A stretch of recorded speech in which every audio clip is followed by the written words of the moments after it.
qu'une dizaine d'âmes soient passées dans le village. Il y avait encore des âmes consumées par la peur et la haine, mais aussi d'autres âmes qui soit prenaient plaisir dans la souffrance des autres, soit s'en fichaient, ou encore d'autres possibilités que je vais essayer de vous exposer dans les derniers chapitres qui nous restent. Et aujourd'hui, sans plus tarder, je vais vous révéler l'histoire que je vais vous conter. Nous parlerons donc de Tariq, un jeune homme qui adorait mettre le feu à des choses, et qui a fini par faire cramer toute une forêt, ainsi que les pauvres campeurs qui s'y trouvaient. À la base, il n'était pas au courant pour les campeurs, mais quand il l'a appris, il n'en a rien eu à faire. Ça lui était égal que des gens étaient sûrement morts par sa faute. La seule chose qui l'inquiétait, c'était s'il avait laissé des traces qui pourraient l'incriminer pour l'incendie, et par extension, la mort des campeurs. Et si le village n'avait pas pris son âme la nuit même où il a appris ce qui s'était passé suite à l'incendie, il serait parti vérifier sur le lieu du crime s'il y avait des preuves et les aurait effacées le lendemain.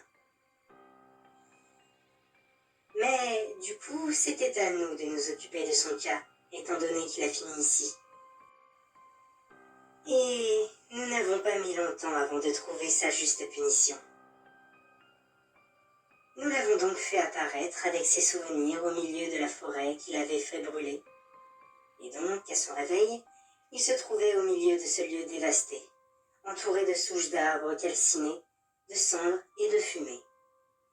L'air était difficilement respirable, et la fumée obstruait sa vue. Il se demandait ce qu'il pouvait bien faire là, un peu paniqué. Et il se mit vite à marcher dans une direction au hasard. J'ai toujours aimé les forêts et les labyrinthes, car on pouvait les étendre à l'infini, pouvant jouer avec les sens, la patience et la détermination des âmes condamnées. Et comme à mon habitude, je l'ai laissé tourner pendant une petite demi-heure au moins avant de faire quoi que ce soit d'autre, pour le laisser se fatiguer et perdre patience. Puis j'ai laissé la main à la cauchemardesque pour qu'elle s'amuse avec lui. Son jeu préféré à elle, c'était la traque. Chasser sa victime et la tourmenter jusqu'à ce qu'elle soit coincée ou abandonne. Et pour ce faire, après la petite demi-heure de répit que nous lui avons offert, il était donc temps de réellement commencer sa punition. C'est à ce moment-là qu'autour de lui, des choses commencèrent à prendre feu spontanément. Au début, il crut à des souches d'arbres. Mais quand les choses entourées de flammes commencèrent à bouger et à s'extirper du sol, il comprit vite que ce n'étaient pas de simples souches. En effet, car en réalité les créatures qui commençaient à se rapprocher lentement de lui étaient tout simplement des cadavres carbonisés animés par les flammes de la vengeance. C'était une idée de la cauchemardesque, et je l'ai trouvée plutôt ingénieuse, alors nous l'avons mise en pratique. Mais les cadavres étaient lents, et Tariq arrivait tant bien que mal à les distancer. Donc nous les avons multipliés. Très vite, le jeune homme se fit entourer par des dizaines de créatures en feu qui se rapprochaient doucement de lui. Certaines émergeant du sol sur son passage. Mais la cauchemardesque n'était pas encore entrée dans la partie. Ce qu'elle ne tarda pas à faire. Durant sa fuite, Tariq remarqua que de chaque cadavre s'envolait une flamme et que toutes ces petites flammes se rassemblaient, formant au-dessus de lui une immense boule de feu. En voyant l'astre incendiaire au-dessus de lui, il savait qu'il était fini. Qu'importe sa fuite, si ce mini-soleil s'écrasait, il serait carbonisé avec tout ce qui se trouve autour de l'impact. Mais alors qu'il ne bougeait plus, paralysé dans un mélange de terreur et d'émerveillement devant le feu céleste, ce dernier commença à bouger, mais pas comme s'il tombait, plutôt comme s'il prenait forme. Quelques secondes plus tard, l'astre prit la forme d'un gigantesque serpent de feu, qui plongea sur le sol et entoura Tariq.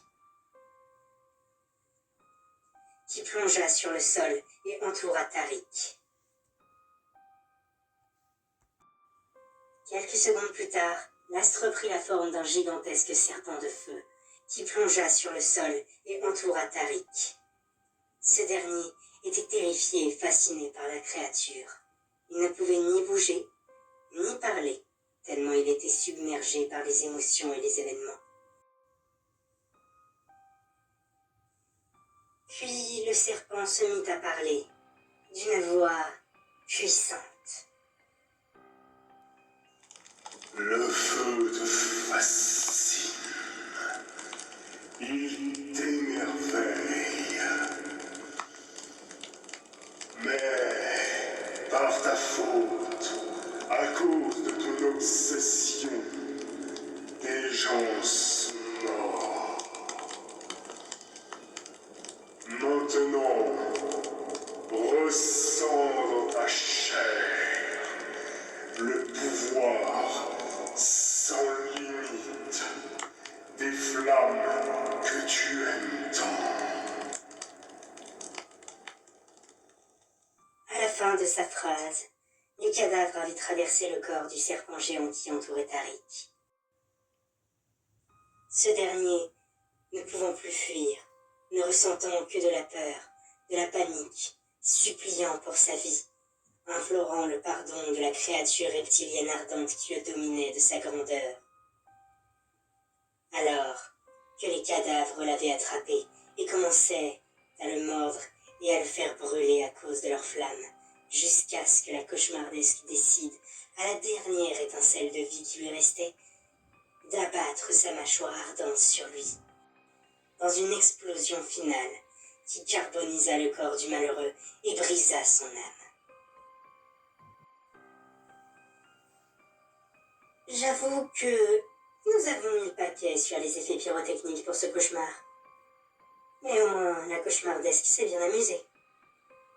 Enfin, à l'origine, je devais vous raconter ce qui s'est passé. Mais je devais aussi vous faire le bilan sur notre décision d'élargir le choix d'âmes que nous pourrions punir. La problématique étant que nos réserves d'énergie négative s'amenuisaient. Et, avec ce déluge de moyens pyrotechniques pour torturer une âme, vous devez vous dire qu'on a sûrement dépensé trop d'énergie pour une seule âme. Mais j'ai le plaisir de vous annoncer que de ce côté-là, les choses s'arrangent. En effet, l'arrivée de plein de nouvelles âmes nous a permis de regagner de l'énergie et de pouvoir l'utiliser comme bon nous semble. Du moins, durant la torture des âmes, nous ne l'utilisons pas pour tout et n'importe quoi. Nous n'en sommes pas encore là. Mais les choses se sont bien arrangées. Nous pouvons même dire que nous sommes à un tournant pour moi, la cauchemardesque et le village. Pour tout vous dire, j'ai dû écrire ce chapitre en 2 fois, car une âme était arrivée en plein milieu de l'écriture. Et bien évidemment, il ne faut pas faire trop attendre ma chère partenaire. J'ai l'impression que ça va devenir mon quotidien ici, même si un jour ou l'autre, j'aurai terminé ce journal. Je pense d'ailleurs que je vais maintenant pouvoir conclure ce chapitre. Le prochain doit commencer par la lettre U. Je finirai bien par trouver.